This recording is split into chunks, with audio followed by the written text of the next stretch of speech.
আসসালামু আলাইকুম। এখন বাজে রাত 12টা।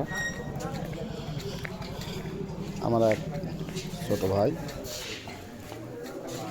এখন থেকে কাতার প্রবাসী, সে বিদেশে উদ্দেশ্যে রওনার জন্য আমরা এখানে এসেছি। তাকে আমরা বিদায় জানাবো, আবার কবে দেখা হবে। আমাদের এখানে উপস্থিত অনেকে আছে।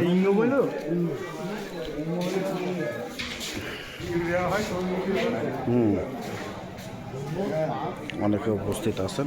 দর্শনা হল, আমরা অল্প কিছুক্ষণের মধ্যে দর্শন আসবে। দর্শনা হল সবাই হয়তো স্মৃতিগুলো নেওয়ার জন্য অনেকে এখানে সেলফি নিচ্ছে। এটা হচ্ছে দর্শনা হলটের। আর অল্প কিছুক্ষণের মধ্যে ট্রেনটি আমাদের দর্শনা এসে পৌঁছাবে। অল্প কিছুক্ষণের মধ্যে আমাদের দর্শনা এসে পৌঁছাবে। সবাই তাকে এখানে দিতে আসছে। সবাই না না না লাইভ না না না লাইভ না, সবাই আসছে।